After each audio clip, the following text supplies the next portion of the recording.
ఈ మధ్య బాలీవుడ్ నటి ఐశ్వర్య రాయ్ కేన్స్ ఫిల్మ్ ఫెస్టివల్లో పాల్గొన్నప్పుడు ఆమె శరీర ఆకృతిపై సోషల్ మీడియాలో బాగా ట్రోల్స్ వచ్చాయి.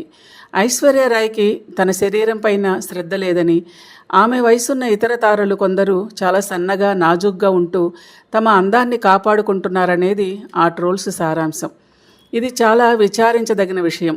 వయసు పెరుగుతున్నప్పుడు శరీరంలో మార్పులు రావడం, కనిపించే తీరు మారటం సర్వసాధారణం. సహజ శరీర ధర్మాలపైన కూడా విమర్శలా అనిపించింది. ఆమె ఇంట్లో కూర్చుంటే మేము మాట్లాడం, కేన్స్ ఫిలిం ఫెస్టివల్లో ఎర్ర తివాచీపై నడిచారు కనుకనే అంటారేమో.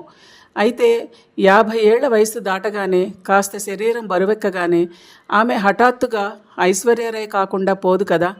అంతకుముందు ఆమె చేస్తున్న పనుల నుండి, ఇష్టమైన విషయాల నుండి ఒక్కసారిగా పూర్తిగా ఉపసంహరించుకుని కనుమరుగైపోవాలంటే అది ఎలా సాధ్యం?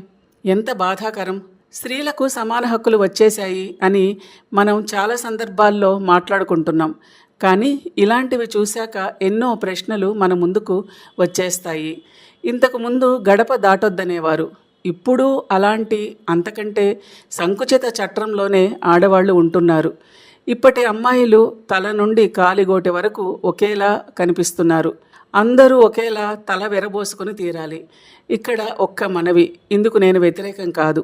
అలాగే మార్కెట్లో ఒక్క మొహానికి వాడడానికి 30 రకాల సౌందర్య సాధనాలు దొరుకుతున్నాయి. అవన్నీ వాడాలి. అందమైన అమ్మాయి ఇలాగే ఉండాలంటూ సమాజం చెప్పిన కొలతల్లోనే ఆమె కనిపించి తీరాలి. ఇవన్నీ చేయకూడనివి అని చెప్పటం లేదు, కానీ నిర్బంధ సౌందర్య పోషణలా ఉంది పరిస్థితి. అదే బాధాకరం. అలా ఉండకపోతే విపరీతంగా బాడీ షేమింగ్ చూస్తున్నాం. అలాగే ఆడవాళ్ల డ్రెస్సింగ్ మీద ట్రోల్స్ కూడా విపరీతంగా పెరుగుతున్నాయి. రాను రాను రాజుగుర్రం గాడిదయ్యింది అన్నట్టుగా తయారయ్యింది పరిస్థితి. స్త్రీలు స్వేచ్ఛ అంటుంటే సినిమాలు, మోడలింగ్, టీవీ తదితర రంగాలు మాత్రం ఆడవాళ్లను మొదట శరీరాలుగానే గుర్తిస్తున్నాయి. సినిమాలు, వ్యాపార ప్రకటనలు మహిళలను మరింత అందంగా చూపించాలని తాపత్రయపడటం వలన మన సమాజం వారిని అలా చూడటానికే అలవాటు పడిందా, లేదా మనం అలా అలవాటు పడ్డాం కనుకనే వాళ్ళు అలా చూపిస్తున్నారా? ఏది ముందు ఏది వెనుక అనే ప్రశ్నకు సమాధానం చెప్పలేము. మనం సమాజంలా ఉంటాం, లేదా సమాజమే మనలా ఉంటుంది. రెండూ నిజాలే. అందంగా కనిపించాలనే తాపత్రయంతో ట్రోల్ అయ్యే అమ్మాయి, ట్రోల్ చేసే అబ్బాయి ఇద్దరినీ తయారు చేస్తున్నది సమాజమే. ఇద్దరూ మన ఇళ్లలోని వారే.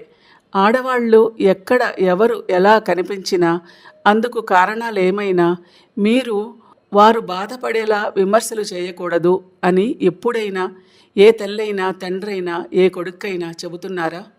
అసలు అందంగా కనిపించి తీరాల్సిన తప్పనిసరి పరిస్థితుల్లోకి మన ఆడపిల్లలు వెళ్ళిపోతున్నారని, అదొక సమస్యగా పరిణమిస్తోందని మనం గుర్తిస్తున్నామా?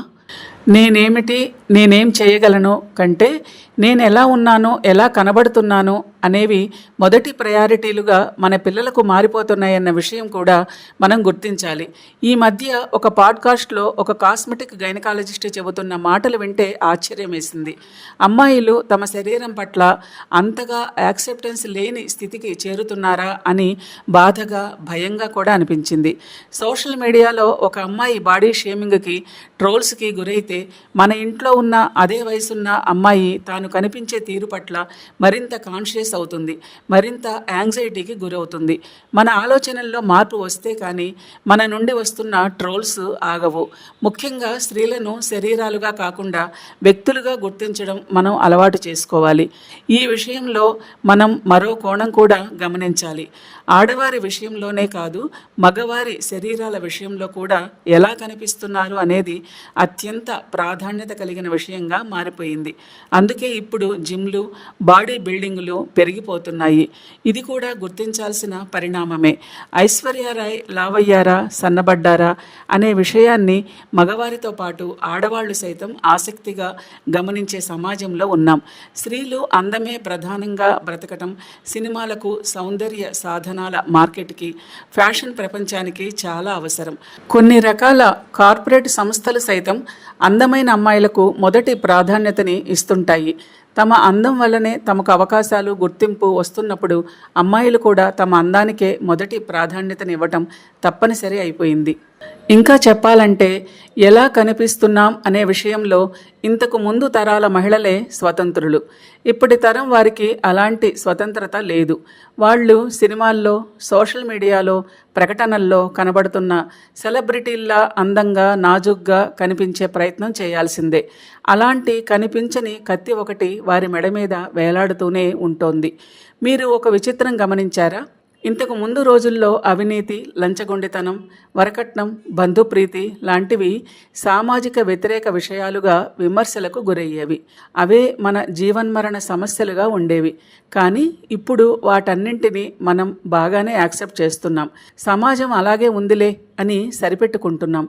ఇప్పుడు మనకు సినిమా తారల విడాకులు, హీరో వర్షిప్లు, హీరోయిన్ల శరీర ఆకృతి, డ్రెస్సింగులపై, సోషల్ మీడియాలో కనపడుతున్న అమ్మాయిలపై, మహిళలపై విమర్శలు, మనం అందరిలా ఉన్నామా లేదా అనే స్వీయ సందేహాలు, అంటే బాడీ ఇమేజ్ సమస్యలు, మనుషుల మధ్య విపరీతమైన పోటీతత్వం, ఒకరితో ఒకరు పోల్చుకోవడం, సంపాదన పరుగు పందెం, ఎంట్రన్స్లు, కెరీర్లు, భార్యాభర్తల మధ్య విభేదాలు, విడాకులు, అయినవారి మధ్య అపార్థాలు, ప్రేమలు, బ్రేకప్లు, ఇలాంటివన్నీ ప్రాణాంతక సమస్యలుగా మారిపోతున్నాయి. ఈ ధోరణిపై మరింత లోతుగా ఆలోచించకపోతే ఆ ప్రభావాలను భరించాల్సింది మనమే. భరిస్తూనే ఉన్నాం కూడా.